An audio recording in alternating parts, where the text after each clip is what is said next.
Good evening, viewers. Welcome to Power Sector News. Today's headlines: Gulf energy giants pledge for net zero without compromising on oil.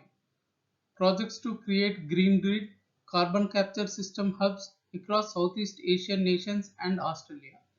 Britain to launch £160 million fund to boost wind power industry. Coming to the details. Saudi Arabia announced that it would aim to reach net zero emissions by 2060 by investing more than $186 billion into green economy over that time, or roughly 1 to 2 years worth of its current oil revenue. Saudi Arabia, which aims to generate half of its domestic energy sustainably by 2030, opened its first renewable energy plant in April and its first wind farm in August. Bahrain made the same net zero commitment after the United Arab Emirates said it would hit net zero emissions target by 2050 and invest $163 billion in renewable energy.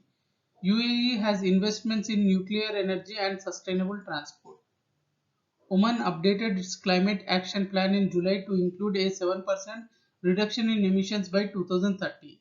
Qatar aims to reduce greenhouse gas emissions by 25% by 2030, and OPEC's second largest oil producer, Iraq, ratified the Paris Agreement in January, committing to 1 to 2% reduction in emissions.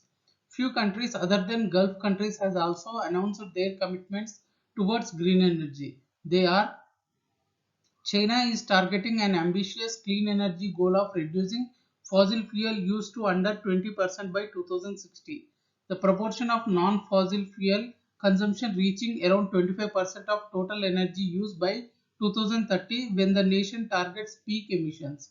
By then, carbon dioxide emissions per unit of GDP would have dropped by more than 65% from 2005 levels, while the total installed capacity of wind and solar power is targeted to reach more than 1.2 billion kilowatts.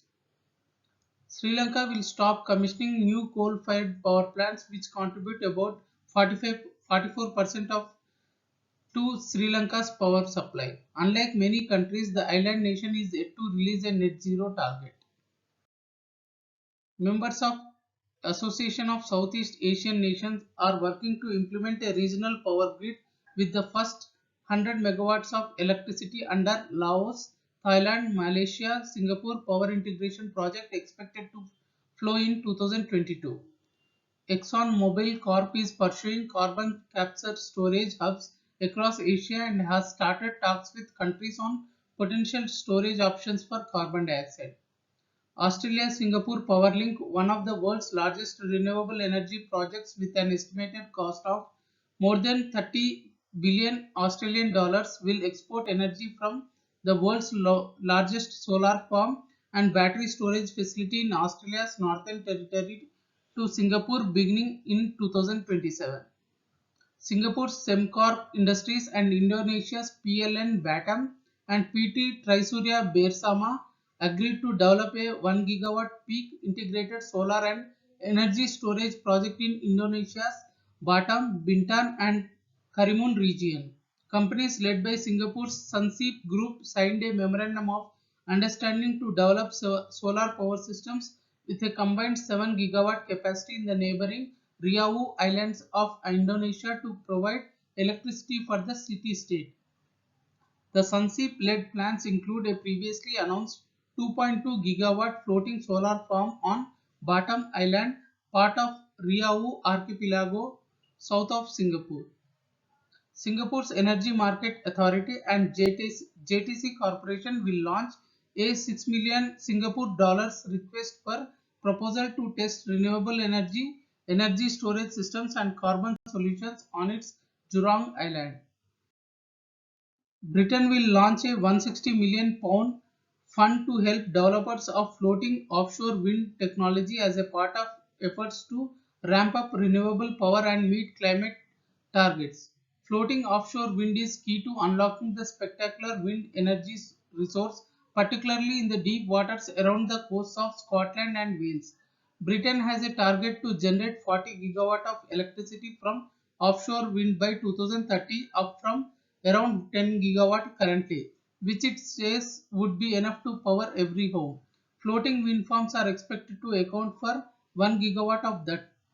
Floating wind farms are an emerging technology with a far higher cost than plants fixed to the seabed, but costs are expected to fall as more projects are brought online, opening up the potential to develop sites further offshore.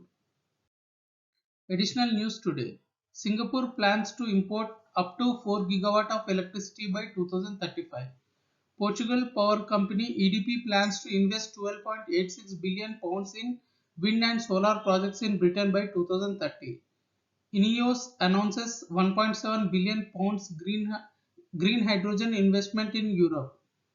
Adani Ports decide to exit Myanmar investment by June next year.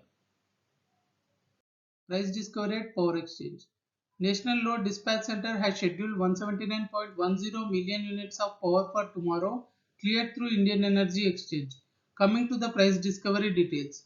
Price discovered during night 2 rupees 14 paisa per unit. Price discovered during day 2 rupees 76 paisa per unit. Price discovered during evening 4 rupees 42 paisa per unit. Price discovered round the clock 3 rupees 10 paisa per unit. Weighted average price is 3 rupees 31 paisa per unit.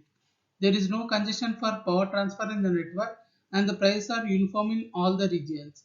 In green day ahead market, 5.34 million units of volume cleared with a weighted average price of 3 rupees 68 paisa per unit. Thank you and good day.